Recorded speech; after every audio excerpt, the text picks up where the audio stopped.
அஸ்ஸலாமு அலைக்கும் வரஹ்மத்துல்லாஹி வபரகாத்து. அன்பிற்குரிய சகோதர சகோதரிகளே, இந்த அரபு மொழி இலக்கண இலக்கியத்திற்கு செல்வதற்கு முன்னாடி அந்த எழுத்து சம்பந்தமான சில விஷயங்களை நம்ம சரியான முறையில் அறிந்து கொள்ள வேண்டும் என்பதற்காக அந்த விஷயங்களை நம்ம 3 வாரங்களாக பார்த்து வருகிறோம், 3 நாட்களாக. அந்த வகையில் நேற்றைய தினம் அரபு மொழியில் எந்த ஒரு சொல்லாக இருந்தாலும் அந்த சொல்லை ஒரு எழுத்தோடு பின்னி அந்த சொல்லு முடிஞ்சவுடனே ஸ்பேஸ் விடணும். இது எழுதும் போது கவனிக்க வேண்டிய முக்கியமான ஒரு விஷயம்னு சொன்னோம்ல. அதில் ஒரு 6 எழுத்துக்கள் வந்துருச்சுன்னு சொன்னால் நம்ம சேர்த்து எழுதிடக்கூடாது. இங்கிலீஷிலேருந்து இது வேறுபடுது. ஆங்கிலத்தில் எந்த எழுத்து வந்தாலும் சரி, ஹேண்ட் ரைட்டிங் வந்தால் அவங்க மொத்தமாக சேர்த்து தான் எழுதுவாங்க. முகமது, முஸ்தபாண்டாலும் மொத்தமாக ஒரே தான். அரபியில் என்ன செய்வாங்கன்னு அந்த ஹேண்ட் ரைட்டிங்கில் என்ன செய்கிறாங்கன்னு கேட்டால் ஒரு 6 எழுத்து வச்சுருக்குறாங்க. அந்த 6 எழுத்து என்ன உங்களுக்கு அந்த ஸ்க்ரீனில் காட்டுறேன். இந்த 6 எழுத்து நான் அலிஃபுன்ற ஒரு எழுத்து, தால்ங்கிற எழுத்து, தால்ங்கிற எழுத்து, ராங்கிற எழுத்து, வாவுங்கிற எழுத்து, ஜாங்கிற எழுத்து. இந்த 6 எழுத்து எழுதிக்கிட்டே வரணுன்னு வைங்களேன். இந்த 6 எழுத்து வந்துருச்சுன்னு சொன்னால் கையை எடுத்துட்டு எழுதணும். ஒன்றும் ஒட்டிடக்கூடாது, பிரித்து தான் எழுத வேண்டி வரும்.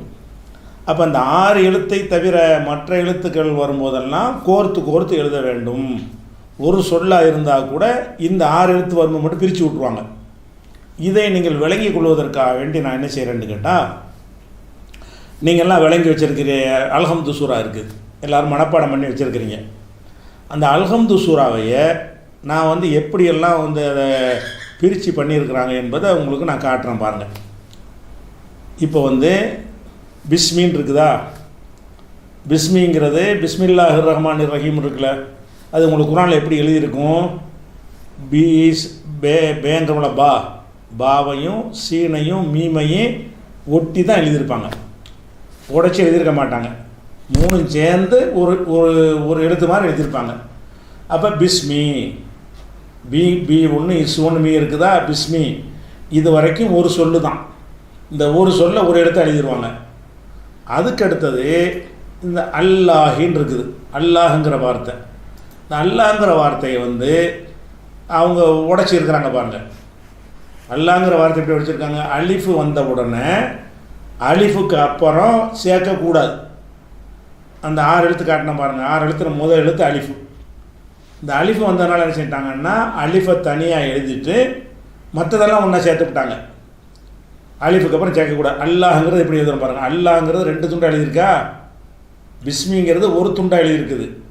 அல்லாஹுங்கிறது தனியாக, மீது இல்லாஹி அது தனியாக எழுதியிருக்குது. ஏன் அப்படி எழுதுறாங்க? ஒன்றா சேர்க்கலன்னு கேட்டால், அலிஃபு வந்துட்டால் அடுத்து சேர்க்கக்கூடாது, எடுத்துடணும் கையை. அதுக்கடுத்து அர்ரஹ்மான்ங்கிறாங்க. அர்ரஹ்மான்கிற எழுத்து, இந்த அர்ரஹ்மான எழுத்து பார்த்தீங்கன்னு சொன்னால் அது 3 பீஸாக எழுதியிருக்கிறாங்க. ஒரு சொல்லு தான் இது. ஒரு சொல்லுன்னா நம்ம என்ன செஞ்சோம்? ஒன்றா தானே கோர்த்து எழுதணும்னு சொன்னோம். ஆனால் இதில் என்ன செஞ்சுருக்கிறாங்கன்னு கேட்டால் ஒன்றா கோர்க்கலை. எப்படி எழுதியிருக்கிறாங்க? அலிஃபை தனியாக எழுதிவிட்டாங்களா? சரி. அப்புறம் லாமும் அப்புறம் ரா வருது. ரா வந்தவுடனே அந்த ராவோட ஹாவை சேர்க்கணும், சேர்க்க மாட்டேங்கிறாங்க. ராவுக்கு அப்புறம் அந்த ஹாவை பிரிச்சிடுறாங்க.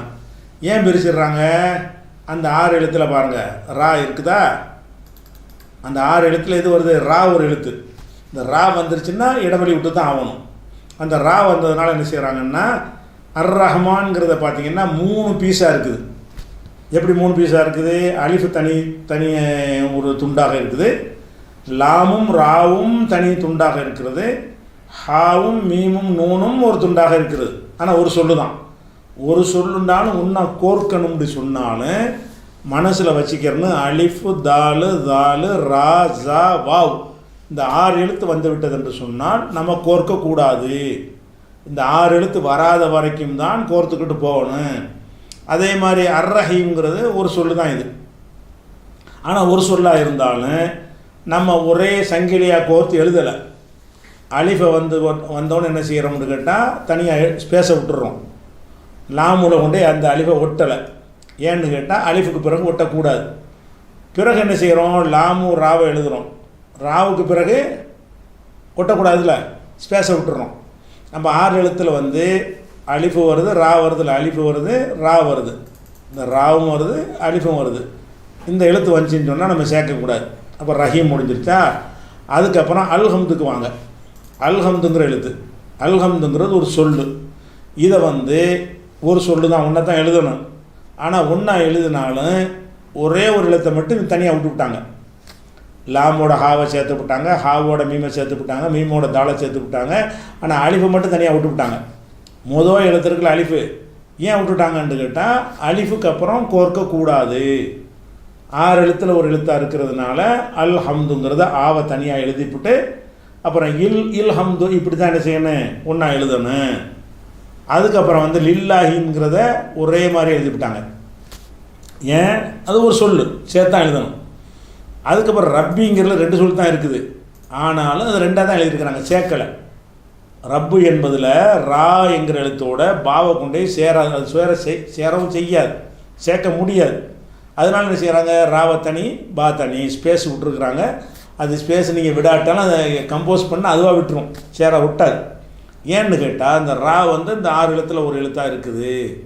இந்த ரா வந்துருச்சுன்னா சேர்க்கக்கூடாது. அடுத்து வந்து ரப்பின்னாச்சா, அப்புறம் அல் ஆலமீன், ரப்பில் ஆலமீன். அந்த ஆலமீன்கிற எடுத்துக்கிட்டிங்கன்னு சொன்னால் இதை வந்து 3 துண்டாக எழுதப்பட்டிருக்கிறது. என்ன 3 துண்டு, முதல்ல அலிஃபு, அலிஃபு வந்து எடுத்துடணும். அப்புறம் லாமு ஐனு அலிஃபு மரம் எடுத்துடணும், அலிஃபு வந்தவொன்னே. அப்புறம் லாமு மீமு யா நூனு ஒன்றா எழுதியிருக்கிறாங்க, 3 தடவை எழுதியிருக்கிறாங்க. அது 3 ஸ்பேஸ் வச்சு எழுதியிருக்கிறாங்க. அப்போ அல் ஆலமீன் என்பது வந்து ஒரு சொல்லு தான், அது மொத்தமாக சேர்த்து ஒரு வார்த்தை தான். அது ஒரு வார்த்தையாக இருந்தால் அது எல்லாம் சேர்த்தா ஒரு அர்த்தம். அதுக்கு ரப்பு என்பது ஒரு வார்த்தை தான், அதுக்கு ஒரு அர்த்தம் தான். அல் ஆலமீன்கிறது ஒரு வார்த்தை தான். ஆனாலும் எப்படி எழுதியிருக்கிறாங்க, ஆவுக்கு அப்புறம் விட்டுட்டாங்க, அந்த அலிஃபுக்கு அப்புறம் விட்டுட்டாங்க. அலிஃபு வந்துருச்சுனாலே விட்டுருவாங்க இடைவெளி, ஆலமீன் ஆச்சு. அப்புறம் அர் ரஹ்மான் அர் ரஹீம்ங்கிறது நம்ம பிஸ்மில்லாவில் பார்த்துட்டோம், அது முடிஞ்சிருச்சு. அப்புறம் மாலிக் இருக்குது. இந்த மாலிக் என்ன வச்சு, மீம் இருக்குதா, மீமுக்கு அப்புறம் வந்து அலிஃபை போட்டாங்கல்ல, அலிஃபு வந்தவொன்னே கையை எடுத்துடுறாங்க. அப்புறம் லாமும் காஃபை தனியாக எழுதுகிறாங்க. அப்போ மாலிக் என்பதை வந்து ரெண்டு துண்டாக இருக்குது, கோர்க்கலை. மாலிக் என்பதில் மா என்பது தனியாகவும் லிக்கி என்பது தனியாகவும் இருக்கிறத தவிர அது 2ஐயும் கோர்த்து ஒரு சொல்லாக எழுதப்படவில்லை. ஏன் எழுதப்படவில்லை என்று கேட்டால், அலிஃபு வந்துருச்சுன்னா நம்ம என்ன செய்யக்கூடாது, அடுத்து சேர்க்கக்கூடாது. அதுக்கப்புறம் யவுமின் இருக்கா, யவுமுங்கிறது யவுமுண்டா நாள், ஒரு சொல்லு தான், அது ஒரு அர்த்தம் தான் அது. ஆனால் என்ன பண்ணியிருக்கிறாங்க, யாவோட வாவை சேர்த்தாங்க, வாவை சேர்த்துவிட்டு வாவுக்கு அப்புறம் கையை எடுத்து விட்டாங்க. காரணம் என்னன்னு கேட்டால், அந்த 6 எழுத்தில் வாவும் இருக்குது. இந்த இடத்துல வாவு, அந்த 6 எழுத்தில் வாவு இருக்குது. வாவு வந்துருச்சுன்னு சொன்னால் என்ன செய்யக்கூடாது, அப்புறம் சேர்க்கக்கூடாது. அப்புறம் யௌமித்தீன் ஆச்சா. அப்புறம் அத்தீன், அத்தீன்கிறது என்னது, அலிஃபை தனியாக எழுதிவிட்டாங்க, அலிஃபுக்கு அப்புறம் சேர்க்கக்கூடாது. லாமு தாலு, தால் வந்தோன்னு கையை எடுத்து விட்டாங்க. ஏன்னு கேட்டால் அந்த தாலும் 6 எழுத்தில் ஒன்றா இருக்குது. இந்த பாருங்கள், 6 எழுத்தில் ஒன்றா இருக்குதா, தாலுக்கு அப்புறம் சேர்க்கக்கூடாது. அதனால தான் தால் வந்த உடனே அதை ஏஐ நூனையும் தனியாக, யாவை நூனையும் தனியாக்கி விட்டாங்க. அப்போ அத்தீன்கிறது எத்தனையாக இருக்குதுன்னு கேட்டால் 3 சொல்லு மாதிரி எழுதப்பட்டிருக்கிறது, ஒரு சொல்லு தான் அது. ஏன் சங்கிலியாக பின்னி எழுதலைன்னு கேட்டால், அலிஃப் இருக்கிறதுனால முதல்ல சேர்க்கப்படவில்லை, தால் இருக்கிறதுனால அடுத்த இடத்துல சேர்க்கப்படலைன்னு வந்துடுது. அதுக்கப்புறம் அந்த ஈயாக்கங்கிறது கம்மியான சொல்லு தான் இருக்குது, எழுத்து இருக்குது. ஆனால் கூட அதை 3ஆக எழுதியிருக்கிறாங்க. எதனால் 3ஆக எழுதியிருக்கிறாங்க, அலிஃப் வந்துச்சு சேர்க்கக்கூடாது, அப்புறம் யா வந்துச்சு, அப்புறம் அவர் அலிஃப் வந்துச்சு, மரம் சேர்க்கக்கூடாது. அலிஃப் வந்துருச்சுல, யான்னு நீட்டிட்டீங்கல்ல, அலிஃப் வந்தவொடனே அப்புறம் காவை தனியாக தான் எழுதணும், ஈயாக்க. அப்புறம் நஅபுதுங்கிறத பாருங்கள், ஒரு சொல் அப்படி ஒன்றா பின்னிட்டாங்க பாருங்கள். நஅபுது நூனு ஐனு பே தாலுன்னு எல்லாம் ஒன்றா கோர்த்து ஒரு சொல்லு மாதிரி இருக்கீங்க, அப்படி தான் எழுதணும். ஒரு வார்த்தை, அது ஒரு சொல்லு. அப்போ வந்து ஏன் சேர்த்துட்டோம்னு கேட்டால், சேர்த்து எழுதுறதுக்குரிய சட்டம் அங்கே இருக்குது. அந்த வ ஈயாக்கங்கிறது என்னவாச்சு, அதை 4ஆக பிரித்து விட்டாங்க. வா தனியாக எழுதியிருக்கிறாங்க, வாவோட அந்த அடுத்த இடத்த சேர்க்கலை. அப்புறம் வந்து அலிஃபு அதுக்கப்புறமும் சேர்க்கலை. அதுக்கப்புறம் யா இருக்குது, அப்புறம் அலிஃபு அப்புறமும் சேர்க்கலை. எல்லாம் காரணம் என்ன, வாவுக்கு அப்புறமும் சேர்க்கக்கூடாது, இந்த அலிஃபுக்கு அப்புறமும் சேர்க்கக்கூடாது, இந்த அலிஃபுக்கு அப்புறமும் சேர்க்கக்கூடாது. அதனால் பிரித்து விட்டாங்க. இதை விட அதிக எழுத்து இருக்கிறது நஸ்தஈனுங்கிறதுல. ஆனால் ஒன்றா தான் எழுதியிருக்கிறாங்க. நஸ்தஈனுங்கிறத நூனோட கொண்டை சீனை சேர்த்து, சீனோட தாவை சேர்த்து, தாவோட ஐனை சேர்த்து, ஐனோட யாவை சேர்த்து, யாவோட நூனை சேர்த்து நஸ்தஈன்னு எழுதியிருக்கிறாங்க. அப்போ நம்ம நீங்கள் எழுதி நம்ம பாடங்கள்லாம் உங்களுக்கு தரும்போது எழுதுவீங்கல்ல, எழுதும்போது அதை கவனத்தில் வச்சுக்கணும். ஒரு சொல்லுன்னா ஒரு சொல்லு தான், ஒரு எழுத்து மாதிரி தான் எழுதணும். ஆனால் இந்த பிரிக்க வேண்டிய 6 எழுத்து வந்துருச்சுன்னு சொன்னால் மட்டும் அதை உடைச்சி எழுதணும். இஹ்தினாங்கிறத பாருங்கள், இஹ்தினா அலிஃப் வந்ததுனால உடைச்சி விட்டாங்க. அதுக்கப்புறம் தால் வந்ததுனால உடைச்சி விட்டாங்க. 3 பீஸாக இருக்குது. அப்போ அஸ்ஸிராத்துன்னு இருக்குது பாருங்கள், இதை எடுத்துக்கிறங்க. அலிஃப் வந்ததுனால உடைக்கிறாங்க. அதுக்கப்புறம் ரா வந்திருக்குது, ரா வந்தாலும் உடைச்சி விட்டாங்க. அதுக்கப்புறம் அலிஃப் வருது, அதையும் உடைச்சி விட்டாங்க. அப்போ அலிஃபு தனியாக, லாமு சாது ரா தனியாக, அப்புறம் அலிஃபு தனியாக, அப்புறம் தோ தனியாகன்னு 4 பீஸாக எழுதி உடைக்கப்பட்டிருக்கிறது. அதுக்கப்புறம் அல் முஸ்தகீம், சிராத் அல் முஸ்தகீம் இருக்குல்ல, அல் முஸ்தகீம் என்பதில் இவ்வளோ பெரிய எழுத்தை ஒன்றா சேர்த்தா கூட அந்த அலிஃபை மட்டும் சேர்க்க முடியலை. அலிஃபுக்கு அப்புறம் சேர்க்கக்கூடாததுனால அலிஃபை தனியாக உடைச்சி விட்டு மீதி உள்ளதெல்லாம் ஒன்றா சேர்த்து விட்டாங்க. அதுக்கப்புறம் இந்த சிராத்தான்னு எடுத்துக்கிட்டிங்கன்னா ராவுக்கு அப்புறம் சேர்க்கக்கூடாது, அதை உடைச்சி விட்டாங்க. அப்புறம் அலிஃபு இருக்கா, அலிஃபுக்கு அப்புறம் சேர்க்கக்கூடாது, உடைச்சி விட்டாங்க. 3 இருக்குது. சாதுரா தனியாக இருக்குது, அலிஃபு தனியாக இருக்குது, தோ தனியாக இருக்குது. அப்புறம் அல்லதீனங்கிறது எடுத்துக்கிட்டிங்கன்னா அதை 3 பீஸாக எழுதியிருக்கிறாங்க. அலிஃபு தனியாக இருக்குது, அலிஃபுக்கு அப்புறம் சேர்க்கக்கூடாது. லாமு தால், தால் வந்துருச்சுன்னா அந்த 6 எழுத்துல ஒரு எழுத்து சேர்க்கக்கூடாது, அதை தனியாக எடுத்துகிட்டு அப்புறம் யானு. அப்போ அலிஃபு தனியாக இருக்குது, லாமு தால் தனியாக இருக்கிறது, யானும் தனியாக இருக்குது. அதே மாதிரி அன்ஆம்த்தை எடுத்துக்கிட்டிங்கன்னு சொன்னால் அந்த அலிஃபு வந்தவுடனே என்ன செஞ்சிடுறாங்க, அலிஃபுனா இது ஹம்சா, நம்ம ஏற்கனவே அலிஃபுன்னு படித்தாலும் இதுக்கு பேர் ஹம்சா. ஹம்சா வந்தவுடனே என்ன செஞ்சிடுறாங்கன்னு கேட்டால் சேர்த்து எழுதக்கூடாதுல்ல, அதனால் நிப்பாட்டி போட்டு மீதி 4 எழுத்தையும் சேர்த்து விட்டாங்க. அதுக்கப்புறம் அலைஹிம்ங்கிறது இருக்குது. ஐனோட லாமை சேர்த்தாங்க, லாமோட யாவை சேர்த்தாங்க, யாவோட ஹையை சேர்த்தாங்க, ஹாவோட இம்மை சேர்த்தாங்க, அலைஹிம் ஒன்றா சேர்த்து விட்டோம். அதுக்கப்புறம் கைரின்னு இருக்குது, கைனோட யாவை சேர்த்தாங்க, யாவோட ரேவை சேர்த்தாங்க, ஒரு சொல்லு மாதிரி எழுதிட்டாங்க. அதுக்கப்புறம் அல் மகுலூபின் இருக்குது, அலிஃபை தனியாக ஆக்கி விட்டாங்க. மீமோ கைனு லாது வாவு வரைக்கும் ஒன்றா சேர்த்து விட்டாங்க. வாவுக்கு அப்புறம் சேர்க்கக்கூடாதுனால பாவை தனியாக எழுதி விட்டாங்க. அப்புறம் அலைஹிம் எல்லாமே ஒரு சொல்லு சேர்த்து எழுதி விட்டாங்க. வளாங்கிறதுல வாவு வந்ததுனால அது பிரித்து விட்டாங்க. லாண்டு அலிஃப் அதை பிரித்து விட்டாங்க. அப்புறம் லாலின்னு இருக்குது, அலிஃபை தனியாக பிரித்தாங்க. லாமு லாது அலிஃபு அது வரைக்கும் பிரித்து விட்டாங்க. அப்புறம் லாமு யானூன்னு பிரிச்சுட்டாங்க, சேர்த்துட்டாங்க. அப்போ இந்த எழுதும்போது என்ன செய்யணும்னு கேட்டால், இந்த 6 எழுத்து வந்துருச்சுன்னு சொன்னால் நீங்கள் உடைக்கணும். இந்த 6 எழுத்து வரலைன்னு சொன்னால் இதுக்கு முன்னாடி சேர்க்கணும். அதை விளைங்கிறன்னு இந்த 6 எழுத்துக்கு பின்னாடி தான் சேர்க்கக்கூடாது. இந்த 6 அலிஃபுக்கு முன்னாடி எதையாவது சேர்க்கலாம், தாலுக்கு முன்னாடி எதையாவது சேர்க்கலாம், தாலுக்கு முன்னாடி எதையாவது சேர்க்கலாம், பின்னாடி தான். இந்த எழுத்து வந்துருச்சுன்னு சொன்னால் இதுக்கு பிறகு நீங்கள் சேர்க்கக்கூடாது. எழுதும்போது நீங்கள் கவனத்தில் வைக்கணும். நீங்கள் பாடங்கள் எழுதக்கூடிய நேரத்தில் என்ன செய்யணும், இதெல்லாம் எழுதுங்க அதை எழுதுங்கன்னு உங்களுக்கு சொல்லுவோம். நீங்கள் எழுதும்போது என்ன செய்யக்கூடாது, கொத்தையாக உட்காந்து எழுதிட்டு இருக்கக்கூடாது. கோர்த்து என்ன செய்யணும், பின்னி எழுத வேண்டும். இந்த 6 எழுத்து வரும்போது மாத்திரம் அதை பிரிச்சுக்கிற வேண்டும். இது ஒரு விஷயத்தை நம்ம எழுதிக்கிறோம். அதுக்கப்புறம் விசேஷமாக ஒரு சட்டம் என்னன்னு கேட்டால், லாம் இருக்கிற லாமுக்கு அப்புறம் ஒரு அலிஃபு வருது. அப்போ லாமோட எல்லையும் சேர்க்கலாம்ல. லாமு வந்துச்சுன்னா லாமுங்கிற எழுத்தோட எல்லா எழுத்தையும் சேர்த்து எழுத முடியும். லாமு வந்துருச்சுன்னு சொன்னால் அதுக்கு பிறகு ஒரு அலிஃபு வந்துச்சுன்னு வைங்க, அப்போ சேர்த்துடக்கூடாது. லாமோட அலிஃபை சேர்த்து அதுவும் லாமு மாதிரி போயிடும். அதனால் லாம் விட்டது என்று சொன்னால் அந்த லாமுக்கு பிறகு அலிஃபு வந்தால் அந்த இதை சேர்த்துடக்கூடாது. லாமுக்கு பிறகு எல்லாத்தையும் சேர்க்கலாம், லாமுக்கு பிறகு அலிஃபை மட்டும் சேர்க்கக்கூடாது. இது எக்ஸ்ட்ரா தெரிஞ்சுக்கிற வேண்டிய ஒரு சட்டம். அதுக்கு நான் உதாரணம் போட்டு நிறைய காட்டியிருக்கிறேன் பாருங்கள். உதாரணமாக இந்த லாசிமுன் அப்படின்னு ஒரு வார்த்தை எழுதியிருக்கிறேன்.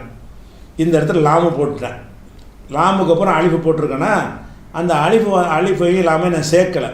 லா தனியாக இருக்குது, அலிஃபு தனியாக நிற்கிது. அலிஃபுக்கு அப்புறம் சேர்க்கக்கூடாது, அதனால் அது தனியாக நிற்கிது. ஜாவுக்கு அப்புறம் சேர்க்கக்கூடாது, அதனால் தனியாக நிற்கிது. இதில் எல்லா எழுத்தும் துண்டு துண்டாக இருக்குது. இதில் பாருங்கள், லாசிம்ங்கிறத எடுத்துக்கிட்டிங்கன்னா லாமோட அலிஃபு ஒட்டவில்லை, அலிஃபோட ஜா ஒட்டவில்லை, ஜாவோட மீம் ஒட்டவில்லை, அதெல்லாம் அந்த சட்டப்படி ஒட்டவில்லை.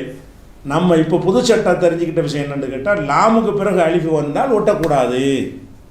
இது ஒன்றாச்சு. அதே மாதிரி லாபிசுன் எழுதுகிறேன்.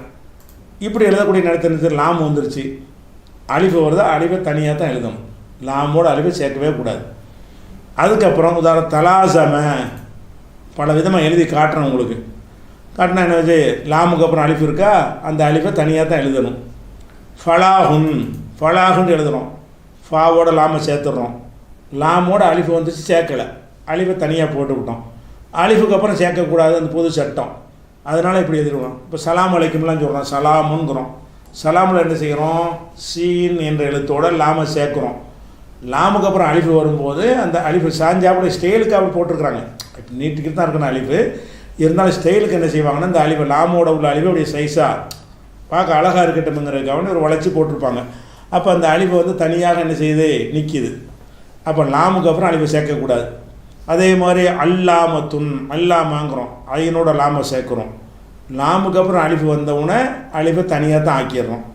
அது மாதிரி ஃபஅலா, ஃபே ஐன்னு லாம் இருக்குது, லாமுக்கு அப்புறம் அலிஃபு இருக்குது, தனியாக எழுதியிருக்கிறோம். அப்போ வந்து முதல் 6 எழுத்து படித்தோம்ல, அந்த 6 எழுத்து வந்துவிட்டால் ஒரு சொல்லாக இருந்தாலும் அந்த 6 எழுத்து வந்துவிட்டால் என்ன செஞ்சிடணும், அதை இடைவெளி விட்டு எழுதணும், அந்த சொல்லை கம்ப்ளீட் பண்ணணும். அது போக கூடுதலாக இன்னொரு சட்டம் என்னென்னு கேட்டால், லாமுக்கு பிறகு அலிஃபை சேர்க்கவே கூடாது. லாமு வந்துருச்சுன்னு சொன்னால் என்ன செய்யக்கூடாது, ஒரு அலிஃபை சேர்க்க வேண்டிய லாவண்ணா எழுதுறீங்க, லானாவை லாவண்ணா வாக்குறதா லாமுக்கு பிறகு அலிஃபுங்கிறது. லாமுக்கு பிறகு அலிஃபு வந்து விட்டது என்று சொன்னால் அந்த லாமோட என்ன செய்யக்கூடாது, அலிஃபை சேர்க்கக்கூடாது. இது ஒரு விஷயத்தை தெரிஞ்சுக்கிறணும். அடுத்து தெரிஞ்சுக்கிற ஒரு விஷயம் என்ன இருக்குன்னு கேட்டால், ஒரு சொல்லை சேர்த்தானே எழுதணும். ஒரு சொல்லாக இருந்தால் என்ன செய்யணும், அதை பின்னி தான் எழுத வேண்டும். சில நேரங்களில் 2 சொல்லாக இருக்கும், அதை பின்னி எழுத வேண்டி வந்துவிடும். 2 சொல்லை பின்னவே கூடாது. ஒரு சொல்லு முடிஞ்சிருச்சுன்னா ஸ்பேஸ் விட்டு தான் அடுத்த சொல்லை எழுதணும். அல்ஹம்து லில்லாஹி ரப்பின்னு அப்படி தான் உடைச்சி எழுதணுமே தவிர, மொத்தமாக கோத்திங்கன்னு சொன்னால் அது படிக்கிறது உன்னோட கொண்டு பாய்ச்சி விட்ருவாங்க. அதே நேரத்தில் வந்து அதை பிரதிப்பெயர்னு சொல்லுவாங்க. பிரதிப்பெயர்னு சொன்னால் என்னுடைய, உன்னுடைய, அவனுடைய, நம்முடைய, அவர்களுடைய, உங்களுடைய, எங்களுடையன்னு வருதுல்ல, அவன், அவள், நான், நீ, எங்கள், உங்கள், இந்த வார்த்தையோட ஒரு சொல்லு சேருமானால் அது 2ம் சேர்ந்து ஒரு சொல்லுன்னு வச்சுக்கிடுவாங்க. நல்லா விளங்கிக்கிறங்க, இது 2 சொல்லு தான். ஆனால் அந்த 2 சொல்லை வந்து நீங்கள் உடைச்சி எழுதக்கூடாது. உதாரணமாக வந்து உம்மு என்றால் அம்மா, உம்மு என்றால் அம்மா, உனது அம்மான்னு எழுத வேண்டியிருக்கு. உனதுங்கிறதுக்கு காங்கிற எழுத்தை சேர்க்குவாங்க, உம்மு க, அந்த மீமோட காவை சேர்த்துருவாங்க. 2 சொல்லு தான் இது. 2 உனதுங்கிறது தனி அர்த்தம், தாய்ங்கிறது தனி அர்த்தம். ஆனாலும் இந்த சொல்ல கோத்து தான் எழுதணும். உம்முக அல்ல அவனுடைய அம்மான்னு எழுத வேண்டியிருக்கு. உம்மு ஹூ, மீமோட ஹூவை சேர்த்து விட்ருவாங்க. இந்த உம்மு இந்த வச்சுருக்கேன்னு பாருங்க, இந்த இருக்குது உம்முங்கிறது. அப்போ உம்முங்கிறத எடுத்துக்கிட்டீங்க. இந்த கித்தாபை வச்சுக்கிறோமே, கித்தாபுன்னா புஸ்தகம், கித்தாபு ஹூ அவனுடைய புத்தகம். 2 சொல்லு தானே, 2 சொல்லாக இருந்தாலும் ஒன்றை கோத்து விட்டாங்க, பாவையும் ஹாவையும் ஒன்றை சேர்த்து விட்டாங்க. கித்தாபு ஹூக்கு பதிலாக கித்தாபு ஹான் இருக்குன்னு வைங்க, அவளுடைய கித்தாபு, அப்போ ஒன்றை சேர்த்து எழுதிடுறாங்க. அதே மாதிரி கித்தாபுக்க அப்படிங்கிறாங்க, உனது கித்தாபு, உனது கித்தாபுண்டாலும் ஒன்றை சேர்த்து எழுதிடணும். அதாவது மனசில் நீங்கள் தமிழில் வச்சுக்கிறது எப்படி வச்சுக்கணும்னு கேட்டால், அவனது, உனது, எனது, நமது, உங்களுடையது, அவர்களுடைய, இந்த இதில் இந்த பிரதி பெயர்னு சொல்கிறோம்ல, இந்த மாதிரி சொற்கள் வந்து ஒரு சொல்ல சேரும் என்று சொன்னால் அது 2மே ஒரு சொல்லு மாதிரி கோர்த்து எழுத வேண்டும். 2 சொல்லு தான் அது. கித்தாபுக்கு என்றால் உனது கித்தாபு, உனது கித்தாபுங்கிறது, உனதுங்கிறது தனி, கித்தாபு தனி, 2 சொல்லு தான். ஆனால் 2 சொல்லை 2ஆகத்தான் அரபியில் எழுத வேண்டும். ஆனால் இந்த மாதிரி வந்து மட்டும் அவர்கள், எங்கள், உங்கள், நாங்கள்னு வருதில்ல, அவளுடைய, என்னுடைய, உன்னுடைய, நம்முடைய, எங்களுடைய, தங்களுடைய, இந்த மாதிரி வரக்கூடியதையெல்லாம் என்ன செய்வாங்கன்னு கேட்டால் அந்த முந்தின சொல்லோட கோர்த்து ஒரு சொல்லு மாதிரி ஆக்கி எழுத வேண்டும். இது ஒரு விஷயத்தை நீங்கள் அறிந்து கொள்ள வேண்டும். இது முக்கியமாக தெரிஞ்சுக்கிற ஒரு விஷயம். அடுத்து இந்த எழுத்து சம்பந்தமாக தெரிஞ்சுக்கிற ஒரு விஷயம் முக்கியமாக இருக்கிறது. இந்த அரபு மொழியில் வந்து பெயர் சொற்கள் இருக்குல்ல, பெயர் சொற்கள்னால் என்ன? யானை, பூனை, கழுதை, குதிரை, மனுஷன், இந்த மாதிரி பொருள்கள் இருக்குல்ல, பேனா, பென்சிலு, பெஞ்சு, டேபிள், டெஸ்க்குண்டு, இதெல்லாம் பெயர் சொற்கள் தானே. இந்த கத்திரிக்காய், உருளைக்கிழங்கு எல்லாமே இந்த பெயர் சொல் தான். இந்த பெயர் சொற்களில் என்ன செய்வாங்கன்னு கேட்டால் அரபியில் வந்து ஒரு அல் என்பதை சேர்ப்பாங்க. இதையும் நீங்கள் கூடுதலாக தெரிஞ்சுக்கிற ஒரு விஷயந்தான். இதெல்லாம் தெரிஞ்ச பிறகு நம்ம கிராமருக்கு போனால் உங்களுக்கு ஈஸியாக இருக்கும். அதுக்காக தான் அரபு மொழியில் இப்போ கித்தாபுன்னு இருக்குல்ல, கித்தாபுன்னா புஸ்தகம் தானே. இந்த கித்தாபு என்பதை வந்து அல் கித்தாபு என்றும் சொல்வார்கள், கிதாபுன் என்றும் சொல்வார்கள், அல் கித்தாபு என்றும் சொல்வார்கள். முஸ்லீம் இருக்குது, முஸ்லீம் என்றும் சொல்வார்கள், அல் முஸ்லீம் என்றும் சொல்வார்கள். பெயர் சொல்லுக்கு மட்டும் வந்தான் போனான் அது மாதிரி உள்ளதெல்லாம் அல் வராது. பெயர் சொல் இருக்குல்ல, பெயர் சொல் பொருள்களை குறிக்கக்கூடிய சொல் இருக்குல்ல, அது பொருள் வந்து மனிதனாக இருக்கலாம், உயிரினங்களாக இருக்கலாம், வேறு மெட்டீரியலாக இருக்கலாம், எதாக வேண்டாலும் இருக்கலாம். அது அரபியில் சொல்லும்போது என்ன செய்வாங்கன்னு கேட்டால் ஒரு அல் என்பது இப்போ அல் ஹம்துன்னு எடுத்துக்கிறோங்களேன். ஹம்து தனி, அல் தனி தான். இந்த அல் என்பதை ஹம்துன் அப்படின்னு சொல்கிறத என்ன செய்வாங்கன்னு கேட்டால் அல் ஏன் சேர்க்கணுங்கிறதுக்கு கிராமரில் வேறு காரணங்கள்லாம் இருக்குது. அது அப்போ சொல்லிக்கிறோம், அதாவது அடுத்த பாடத்தில் சொல்லிக்கிறோம். இப்போ கிராமர் நம்ம போகல, இந்த எழுத்தை மட்டும் புரிஞ்சுக்கிறதுக்கு மட்டும் தான் சொல்கிறோம். இந்த அலிஃபுலாம்ங்கிற இந்த அல் இருக்குல்ல, அல் என்று சொன்னால் ஒரு ஹம்சா ஒரு லாம், அந்த ரெண்டும் சேர்ந்ததுக்கு பிறகு தான் அல் என்பது. ஒரு ஹம்சா ஆயின்னு வாட்சி தான் ஹம்சா தானே, ஹம்சா ஒன்று ஒரு லாம் ஒன்று, இது ரெண்டும் சேர்ந்து அல். இந்த அல் என்பதை வந்து பல நோக்கத்திற்காக வேண்டி பெயர் சொல்லுக்கு முன்னாடி சேர்ப்பார்கள். அப்படி சேர்க்கும் பொழுது என்ன செய்வாங்கன்னு கேட்டால் அந்த அல்ங்கிற வடிவம் வந்து மாறி போயிடும். சில இடத்துல மாறாது. சில இடத்துல இப்போ அல்ஹம்துன்னு சொன்னீங்கல்ல, அல்ஹம்துல வந்து அல்ங்கிறது உச்சரி மாறி போச்சா? அல்லுன்னு தானே இருக்குது.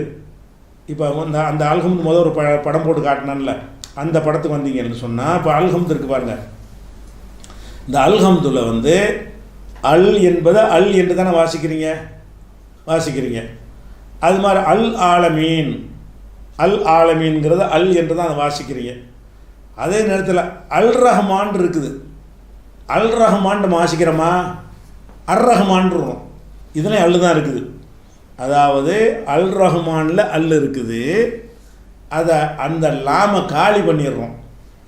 அந்த ரே இருக்கிற ரா, அந்த ராவாக அதை மாற்றிடுறோம். அல் ரஹ்மான் என்று சொல்லாமல் அர் ரஹ்மான் என்று சொல்லுகிறோம். அதே அல் தான் இங்கேயும் இருக்கு, அல் ரஹீமில் இருக்குது. நம்ம அல் ரஹீம்னு சொல்லக்கூடாது. இந்த ஜேர் ஜபர் போட்டிருக்கிறாங்க, அது இப்போ அதை போடாட்டாலும் இதுதான் சட்டம். அல் ரஹீம்னு இருந்தால் என்ன செய்யக்கூடாது? அர் ரஹீம் என்று சொல்லணுமே தவிர அல் ரஹீம்னு சொல்லக்கூடாது. அதே நேரத்தில் அல்ஹம்து இருக்கு பாருங்களேன், அல்ஹம்துல வந்து அல்ஹம்துன்னே சொல்லணும். அதே மாதிரி வந்து அல் ஆலமீன் என்பதை அல் ஆலமீன் என்று சொல்லணும். அப்புறம் அல் தீன் என்று தான் லாமு தான் இருக்குது, அத்தீன் என்று சொல்கிறோம். இந்த லாமு தாளாக மாறிக்கிறது, வணங்குதா? அதே மாதிரி வந்து அல் சிராத்துன்னு எழுதியிருக்கணும், அலிஃபும் லாமும் தான் இருக்குது. அஸ்ஸிராத்துன்னு படிக்கணும், இஹது நல் சிராத்துன்னு படிக்க மாட்டேங்கிறோம். அதே மாதிரி அல் முஸ்தகீமில் அல்ண்டே படிக்கிறோம். அப்போ இதில் என்ன விளங்குறோம் என்று கேட்டால், அந்த அல்ங்கிற வார்த்தை வந்து சில எழுத்துக்களுக்கு முன்னாடி வரும்போது அல் என்ற இருக்கும், சில எழுத்துக்கு முன்னாடி வரும்போது அல் என்கிற வார்த்தை வந்து என்ன செஞ்சிடறேன், அடுத்த எழுத்தாக மாறிக்கணும். உதாரணத்துக்கு சொல்வதாக இருந்தால் இந்த ஒரு படம் போட்டு காட்டுறேன், உங்களுக்கு ஒரு லிஸ்ட்டு காட்டுறேன்னு வைங்களேன். இந்த அலிஃப் இருக்குது, அலிஃபுக்கு முன்னாடி ஒரு அல் போடுறீங்க, அது அல்லே வாசிப்போம். பா இருக்குது, பாவுக்கு முன்னாடி அல் போடுறீங்க, அது அல்லுண்டே இருக்கும். இந்த தா இருக்குது பாருங்கள், தாவுக்கு முன்னாடி அல் போட்டிங்கன்னா அந்த இல்லு வந்து இந்த இத்தா மாறிக்கும், அத்துன்னு ஆயிரும். இந்த தாவுக்கு முன்னாடி அல் வந்தால் அல்ங்கிற இந்த இல்லு வராது, இத்துன்னு ஆயிக்கணும். இந்த சா இருக்குல்ல, சாவுக்கு முன்னாடி உதாரணம் காட்டி பின்னாடி ஒருக்கா சொல்லுவேன். முதல்ல மேலோட்டமாக இந்த சாங்கிறதுக்கு முன்னாடி அல் போட்டிங்கன்னா அஸ்ஸுன்னு ஆயிரும், அல்லுங்கிறது இஸ்ஸா மாறிக்கணும். இந்த ஜீம் இருக்கிறது, ஜீமுக்கு முன்னாடி அல் போட்டால் அல்லுண்டே இருக்கும். ஹாவுக்கு முன்னாடி அல் போட்டிங்கன்னா அது அல்லுண்டே இருக்கும். ஹாவுக்கு முன்னாடி அல் போட்டிங்கன்னா அல்லுண்டே தான் இருக்கும். தாலுக்கு முன்னாடி அல் போட்டிங்கன்னா அத்துண்டு ஆயிரும். ஷஹப்பா கொடுத்தாங்கன்னா மாறுற இடங்கள். தாலுக்கு இப்போ முன்னாடி அல் போட்டிங்கன்னா அதுல ஆயிரும். ராவுக்கு முன்னாடி அல் போட்டிங்கன்னா அருண்டு ஆயிரும். இந்த ஜாவுக்கு முன்னாடி அல் போட்டிங்கன்னா அஸ்ஸுண்டு ஆயிரும். சீனுக்கு முன்னாடி அல் போட்டிங்கன்னா அஸ்ஸுண்டு ஆயிரும். ஷீனுக்கு முன்னாடி அல் போட்டிங்கன்னா அஷ்ஷுண்டு ஆயிரும். இந்த உச்சரிப்பு அதுக்கு மாறிக்கிறோம். சாதுக்கு முன்னாடி அல் போட்டிங்கன்னா அஸ்ஸுண்டு ஆயிரும். லாதுக்கு முன்னாடி அல் போட்டிங்கன்னா அல்லுண்டு ஆயிரும். தாவுக்கு முன்னாடி அல் போட்டிங்கன்னா அத்துண்டு ஆயிரும். அது லாவுக்கு முன்னாடி அல் போட்டிங்கன்னா அல்லுண்டு மாறிக்கிறோம். ஐனுக்கு முன்னாடி அல் போட்டிங்கன்னா அல்லுண்டே இருக்கும். கைனுக்கு முன்னாடி அல் போட்டிங்கன்னா மாறாது, அல்லுண்டே இருக்கும். ஃபாவுக்கு முன்னாடி அல் போட்டிங்கன்னா அல்லுண்டே இருக்கும். காஃபுக்கு முன்னாடி அல் போட்டிங்கன்னா அல்லுண்டே இருக்கும். இந்த காஃபுக்கு முன்னாடி அல் போட்டாலும் அல்லுண்டே இருக்கும். லாமுக்கு முன்னாடி அல் போட்டிங்கன்னா அதுவும் லாமு தான், அல்லுண்டு தான் இருக்கும். அதுக்கப்புறம் மீமுக்கு முன்னாடி போட்டிங்கன்னா அல்லுண்டே இருக்கும். நூனுக்கு முன்னாடி அல் போட்டிங்கன்னா அன்னுண்டு மாறிக்கிறோம். அல்லுண்டு வாசிக்க அன்னுண்டு மாறிடும். வாவுக்கு முன்னாடி அல் போட்டால் மாறாது, அல்லுண்டே இருக்கும். ஹாவுக்கு முன்னாடி அல் போட்டிங்கன்னா அல்லுண்டே இருக்கும். யாவுக்கு முன்னாடி போட்டிங்கன்னாலும் அல்லுண்டே இருக்கும். ஹம்சாவுக்கு முன்னாடி போட்டாலும் அல்லுண்டே இருக்கும். இப்படி இருக்கிறத வந்து ஒரு உதாரணத்தின் மூலம் உங்களுக்கு சொல்லி காட்டணுமா இல்லையா? சொற்களை வச்சு சொல்லி காட்டுறதா இருந்தால் இந்த பாருங்கள், அலிஃப் இருக்குது, அலிஃபுன் எழுதியிருக்கிறேன்னா அதோட ஒரு அல் சேர்க்குறோம். அல் அலிஃபு, அலிஃபுன் என்பதோட அல் சேர்த்த பிறகு அந்த அல் மாறுனுச்சா, அல் அலிஃபு. அதுக்கப்புறம் பாசித்துன்னு எழுதியிருக்கேன், பாசித்தும். இந்த பா இருக்கும் முதல் எழுத்து, இந்த பாவுக்கு முன்னாடி அல் சேர்க்குறோம். இப்போ வந்து அல் பாசித்து, அல் வந்து உச்சரிப்பு அப்படி கரெக்டாக வருது, அல் பாசித்து என்று. தக்குவான்னு எழுதியிருக்கிறேன், தக்குவா. அல் போட்ட உடனே அல் தக்குவான்னு வராது, அத்தக்குவான்னு வந்துடும்.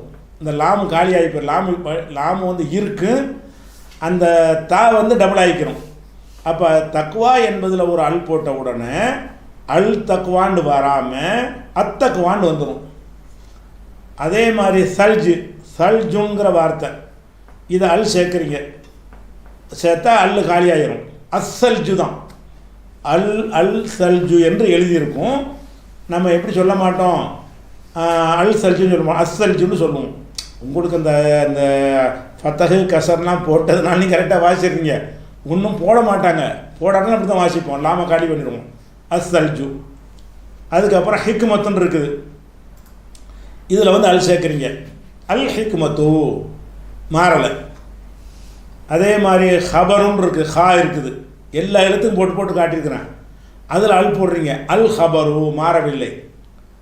அதுக்கப்புறம் தலீலுன்னு இருக்கிறது, அதில் நான் அல்ல சேர்க்குறேன், அல் தலீலுன்னு சொல்லக்கூடாது, அத்தலீலு மாறிக்குது.